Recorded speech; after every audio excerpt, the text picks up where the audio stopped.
ফিলিস্তিন, গাজা, ইসরায়েল উত্তেজনার মাঝেই যেন তেড়ে বসেছেন আরও এক পরমাণু শক্তিধর দেশ উত্তর কোরিয়া। মাত্র ১২ ঘণ্টার আল্টিমেটাম দিয়ে ইসরায়েলকে সরাসরি ধ্বংসের হুমকি দিয়েছেন কিম জং উন। বিশেষ করে গাজায় নৌবহরে যাওয়া বিভিন্ন দেশের সমর্থকদের আটক করায় ক্ষেপে বসেছেন এই মিসাইলম্যান। তিনি বলেছেন, ইসরায়েলকে ধ্বংস করতে মাত্র আমার ৫ মিনিটের বেশি সময় লাগবে না, এবং যদি গাজায় যাওয়া নৌবহরকে এবং নৌবহরের মানুষকে ছেড়ে না দেওয়া হয় তাহলে ইসরায়েলকে পুরো মানচিত্র থেকে মুছে দেয়া হবে।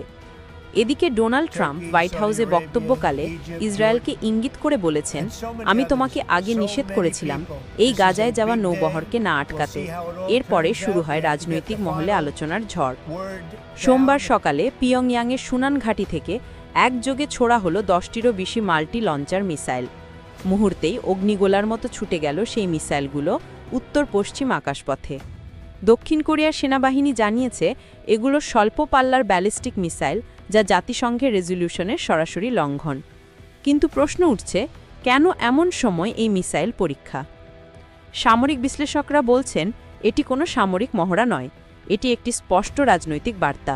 কারণ যখন ইরান ও ইসরায়েলের মধ্যে যুদ্ধের উত্তেজনা সর্বোচ্চ পর্যায়ে, তখনই কিম জং উনের এই পদক্ষেপ যেন জানিয়ে দিল, ইরান একা নয়, উত্তর কোরিয়া তাদের পাশে আছে। আর এবার যেন গাজারবাসীর পাশে দাঁড়ালো উত্তর কোরিয়া। উত্তর কোরিয়ার হুমকার কাঁপছে ইসরায়েল সহ মধ্যপ্রাচ্যের বিভিন্ন দেশ। এক ভাষণে প্রেসিডেন্ট কিম জং উন বলেন, আমরা আমাদের বন্ধুদের ত্যাগ করি না, ইরানকে আমরা পূর্ণ সমর্থন জানাই, গাজাকেও আমি পূর্ণ সমর্থন জানাচ্ছি। তার এই বক্তব্য শুধু একটি মাত্র ঘোষণাই নয়, বরং মার্কিন নেতৃত্বাধীন পশ্চিমা বলয়ের বিরুদ্ধে এক সরাসরি চ্যালেঞ্জ। বিশ্বজুড়ে এখন চরম উদ্বেগ, কারণ কিমের এই বার্তা ইঙ্গিত দিচ্ছে, যদি পরিস্থিতি আরও খারাপ হয় তবে উত্তর কোরিয়া নিজেও সক্রিয় হতে পারে। ইতিমধ্যেই পিয়ংইয়াং ঘোষণা করেছে, তাদের সেনাবাহিনীকে রাখা হয়েছে যুদ্ধ প্রস্তুতির সর্বোচ্চ স্তরে। বিশ্লেষকরা বলছেন, কিম জং উনের এই পদক্ষেপ মধ্যপ্রাচ্যের উত্তপ্ত পরিস্থিতিকে আরও জটিল করে তুলেছে।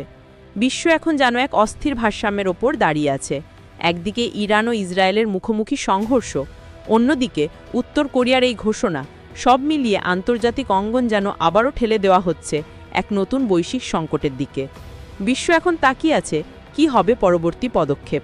কিম জং উন কি সত্যিই যুদ্ধের পথে হাঁটছেন? আর ইরান ইসরায়েল সংঘাতে উত্তর কোরিয়ার এই সমর্থন কতটা বদলে দিতে পারে বৈশ্বিক রাজনীতির চিত্র?